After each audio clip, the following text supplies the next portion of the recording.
Sony has a storied, if a bit neglected history with handheld gaming.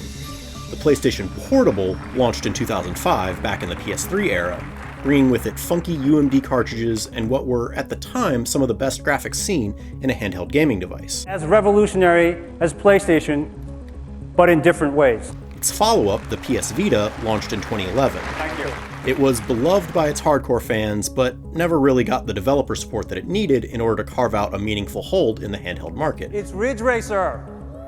Ridge Racer! But now we're getting a new PSP. Sort of. The PlayStation Portal handheld.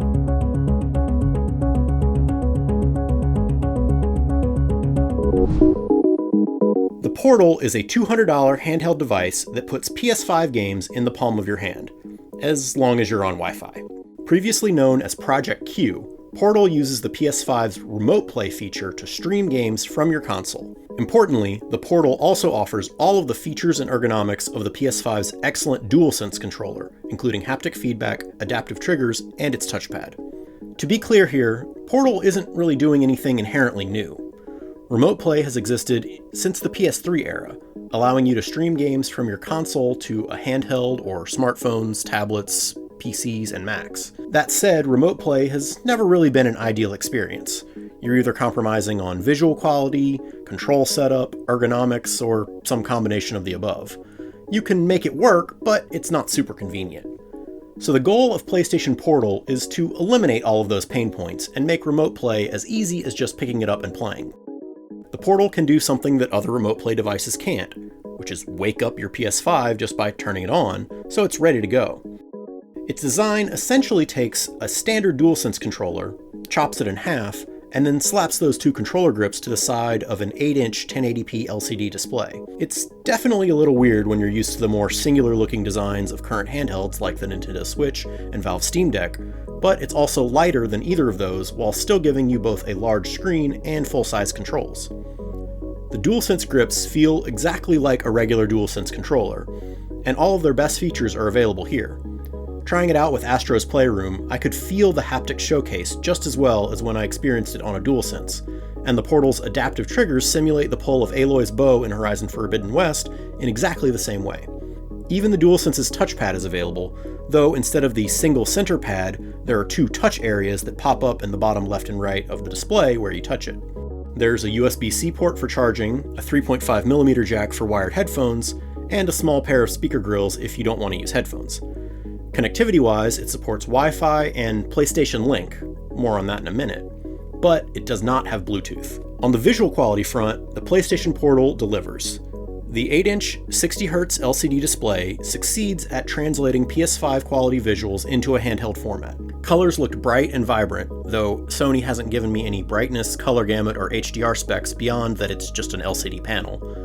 And the 1080p resolution offers a nice pixel density for the screen size. Now, does it look as good as playing on a 65-inch OLED TV? Of course not. But as far as handhelds go, the 8-inch screen feels expansive.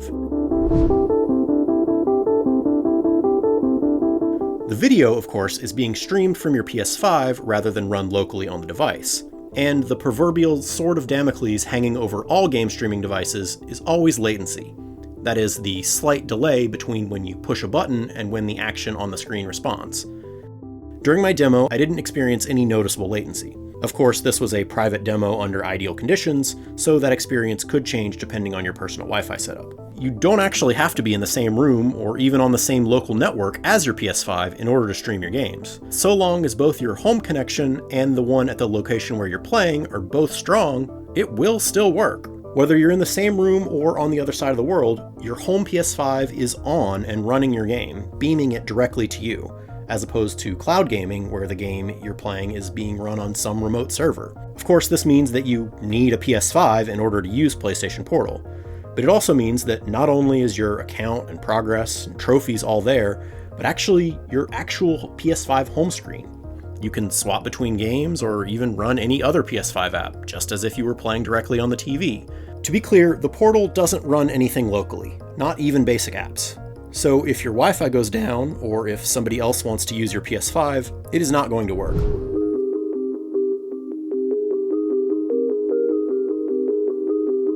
Remember, there is no Bluetooth available, so you won't be able to connect to wireless headphones that way, not even PlayStation's own Pulse 3D headset.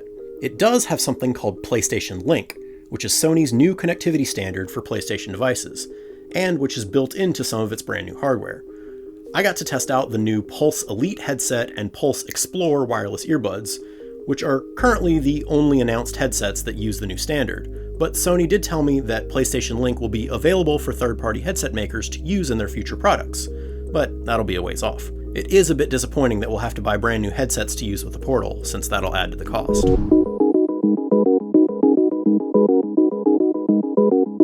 Battery life is another big question mark. The Portal's battery size hasn't yet been finalized, so Sony wasn't willing to make any estimations for how long you'll be able to play untethered. Without a power-hungry processor inside, you'd think that the Portal should have significantly more longevity than something like the Switch or the Steam Deck. On the other hand, the standard DualSense is known for its fleeting lifespan between charges, and that doesn't have a screen to power. We'll be sure to test that out once we have the finalized PlayStation Portal in for review later this year.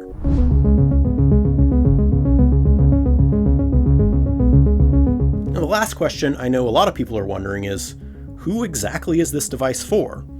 It's $200 for a remote access window into your PS5. And at that price, honestly, I kinda get it. For the times when somebody else wants to use the TV, or maybe you have small kids in the home and you don't want to put God of War on the big screen, or maybe you just want to be able to play in a different room without buying another full-on TV. In that scenario, the Portal offers a compelling use case. And while it's not quite as portable for on-the-go gaming as a Switch or a Steam Deck, it's less expensive, and it does let you keep playing your PS5 while out of the house, so long as your destination has decent internet. You just probably shouldn't count on hotel Wi-Fi being strong enough to handle the connection. Let us know what you think about the PlayStation Portal. Is it something you could see yourself buying for $200? Or are you happy to stick with pairing a DualSense to your phone when you're out of arm's reach of your PS5?